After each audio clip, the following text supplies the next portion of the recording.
সম্মানিত শিক্ষার্থীবৃন্দ, স্বাগত জানাচ্ছি তোমাদের সবাইকে আরেকটি নতুন আইসিটি ক্লাসে। আজকের এই ক্লাসে আমরা বুলিয়ান অ্যালজেব্রা ও তার সরল শিখে নিব। আজকের ক্লাসটি খুবই গুরুত্বপূর্ণ, কারণ আমরা আছি 3 নম্বর নিয়মের 3 নম্বর ম্যাথটিতে। আমরা বলেছি 3 নম্বর নিয়মে 4টি ম্যাথ শিখব। আজকে হচ্ছে 3 নম্বর ম্যাথ।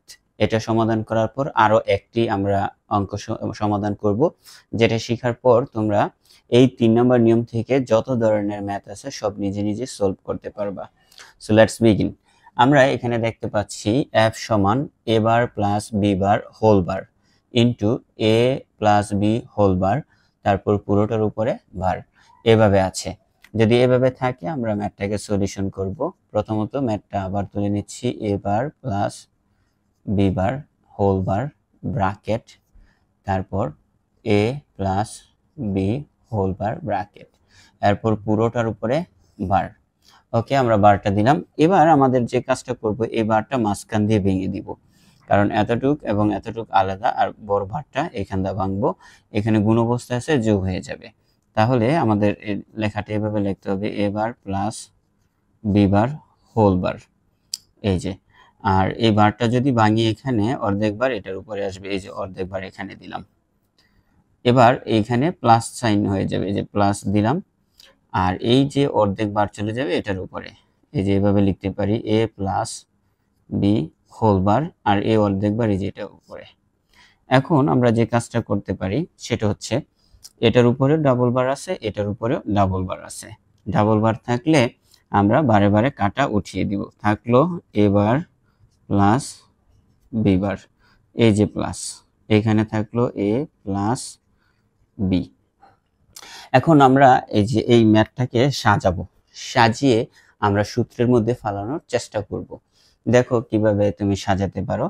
এখানে a বার আছে, এখানে আছে a, তাহলে আমরা এভাবে সাজাতে পারি, a প্লাস a বার, আর এখানে b বার আছে, এখানে b, তো আমরা এইভাবে সাজাতে পারি b প্লাস b বার।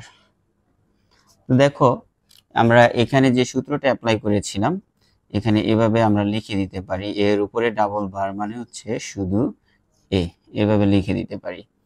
এখন আমরা যে কাজটি করব সেটা হচ্ছে, এই যে এই দুইটা কিন্তু একটা সূত্রের মধ্যে পড়েছে, a plus a bar b plus b বার।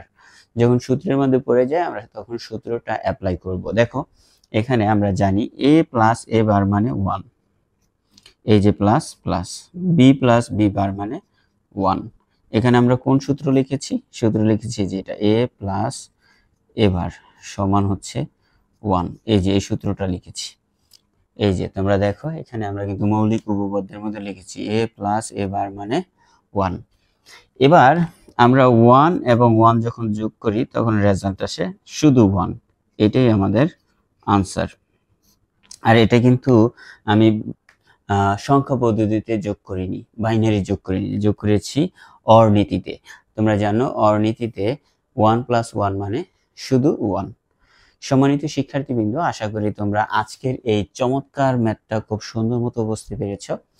এই ম্যাথের কোনো জায়গায় যদি তোমাদের কোনো কোয়েশ্চেন থাকে বা তোমরা যদি বুঝতে না পারো, অবশ্যই কমেন্ট করে জানাও। তোমাদের ছোট একটা কমেন্ট করতে কিন্তু বেশি সময় লাগবে না। যদি সত্যি কোনো প্রবলেম থাকে অবশ্যই কমেন্ট করবা, আর প্রবলেম না থাকলেও তোমরা সুন্দর একটি কথা লিখে আমাকে কমেন্ট করে জানাতে পারো তোমাদের ভিডিওটা কেমন লেগেছে, বা কোনো পরামর্শ যদি দিতে চাও তাও দিতে পারো।